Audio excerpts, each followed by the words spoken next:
Uangku di mana ya?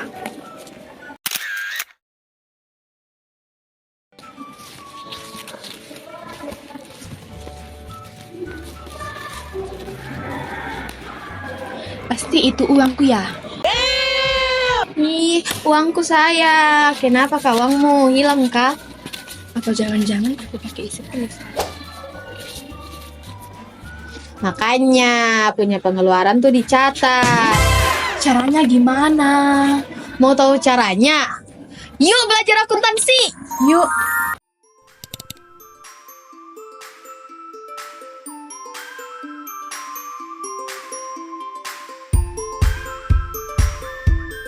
Sejarah singkat akuntansi. Akuntansi telah dikenal sejak peradaban manusia awal, ketika manusia mulai mencatat transaksi jual beli dan kepemilikan harta. Namun, sistem akuntansi modern yang kita kenal saat ini itu berkembang pesat pada abad ke-15 di Italia dengan munculnya metode pembukuan double entry yang diperkenalkan oleh Luca Pacioli. Pengertian dan manfaat akuntansi. Akuntansi adalah suatu proses mengidentifikasi, mengukur, dan mengkomunikasikan informasi ekonomi yang relevan sehingga memungkinkan pihak-pihak yang berkepentingan membuat keputusan yang rasional. Kegiatan akuntansi yang pertama, pengukuran, menentukan nilai moneter dari transaksi. Yang kedua, pencatatan, merekam transaksi dalam jurnal dan buku besar. Yang ketiga, pengklasifikasian, menentukan transaksi berdasarkan jenisnya. Yang keempat, pengiktisaran, menyusun laporan keuangan. Yang kelima, analisis, menganalisis informasi keuangan untuk membuat keputusan. Kemudian manfaat akuntansi. Yang pertama, pengambilan keputusan, menyediakan informasi yang relevan untuk pengambilan keputusan bisnis. Yang kedua, perencanaan, membuat dalam perencanaan keuangan. Yang ketiga, pengendalian, membantu dalam mengendalikan operasi bisnis. Yang keempat, pertanggungjawaban, menyediakan informasi untuk pertanggungjawaban kepada pihak-pihak yang berkepentingan. Yang ketiga adalah pemakai informasi akuntansi. Yang pertama itu terdiri dari investor. Investor membutuhkan informasi untuk menilai kinerja perusahaan dalam mengambil keputusan investasi. Yang kedua yaitu karyawan, membutuhkan informasi tentang kinerja perusahaan untuk negosiasi gaji dan tunjangan. Yang ketiga yaitu kreditor, membutuhkan informasi untuk menilai kemampuan perusahaan dalam melunasi utang. Yang keempat yaitu pemasok dan kreditor usaha lainnya, membutuhkan informasi untuk menilai kemampuan perusahaan dalam membayar utang dagang. Yang kelima yaitu pelanggan, membutuhkan informasi tentang stabilitas perusahaan untuk memastikan kontinuitas pasokan. Yang keempat yaitu karakteristik kualitas informasi akuntansi. Yang pertama, dapat dipahami. Informasi harus disajikan secara jelas dan ringkas. Yang kedua, relevan. Informasi harus relevan dengan kebutuhan pengguna. Yang ketiga yaitu keandalan. Informasi harus akurat, lengkap, dan bebas dari kesalahan material. Yang keempat yaitu dapat diperbandingkan. Informasi harus konsisten dari waktu ke waktu dan antara perusahaan.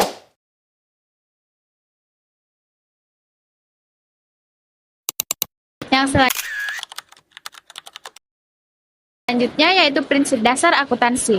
Prinsip-prinsip ini menjadi dasar dalam penyusunan laporan keuangan. Yang pertama, prinsip harga peroleh. Aset dicatat pada harga perolehnya. Yang kedua, prinsip realisasi penghasilan, yaitu penghasilan diakui ketika dihasilkan. Yang ketiga, ada prinsip objektif. Prinsip objektif di mana informasi akuntansi harus didasarkan pada bukti yang objektif. Yang selanjutnya ada prinsip pengungkapan penurunan.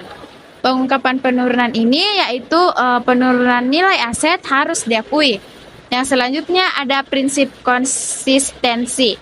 Perusahaan harus menggunakan metode akuntansi yang konsisten dari satu periode ke periode berikutnya.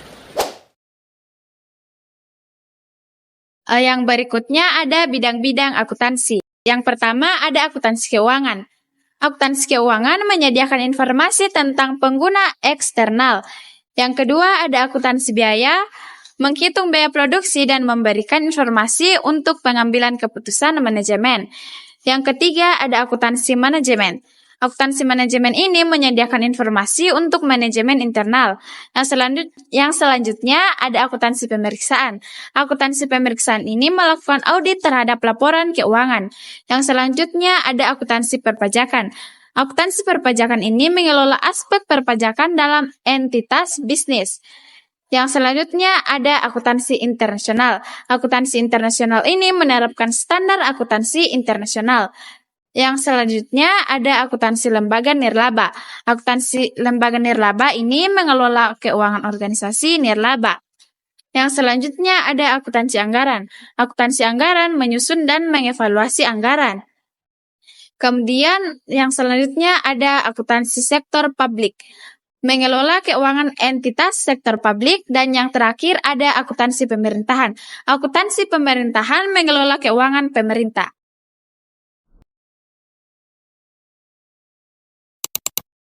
Yang ketujuh yaitu profesi akuntan. Profesi akuntan dibedakan menjadi 4.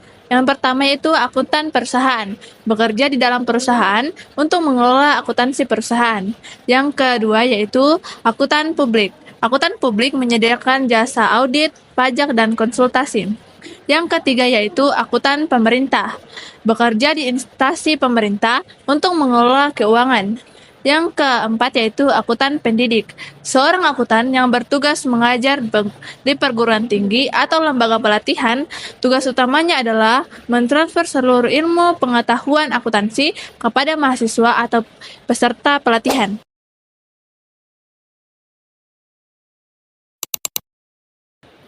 Oke, selanjutnya yaitu etika profesi akuntan. Nah, etika profesi akuntan merupakan suatu sistem nilai moral yang mengatur perilaku dan tindakan seorang akuntan. Etika profesi ini sangat penting untuk menjaga integritas dan kepercayaan publik terhadap profesi akuntan. Nah, ada beberapa standar etika profesi akuntan. Yang pertama yaitu standar auditing, mengatur pelaksanaan audit laporan keuangan.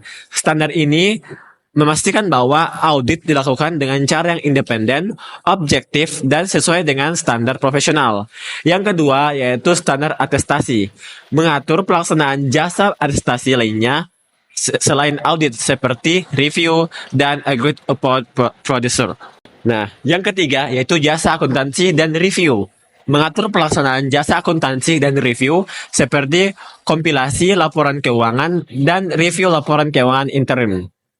Nah, selanjutnya yaitu jasa konsultasi, mengatur pelaksanaan jasa konsultasi seperti perencanaan sistem informasi akuntansi dan evaluasi kerja. Nah, selanjutnya yaitu standar pengendalian mutu, pengaturan atau mengatur sistem pengendalian mutu dalam suatu firma akuntan publik. Standar ini bertujuan untuk memastikan bahwa jasa yang diberikan oleh firma akuntan publik memenuhi standar kualitas yang lebih atau yang telah ditetapkan.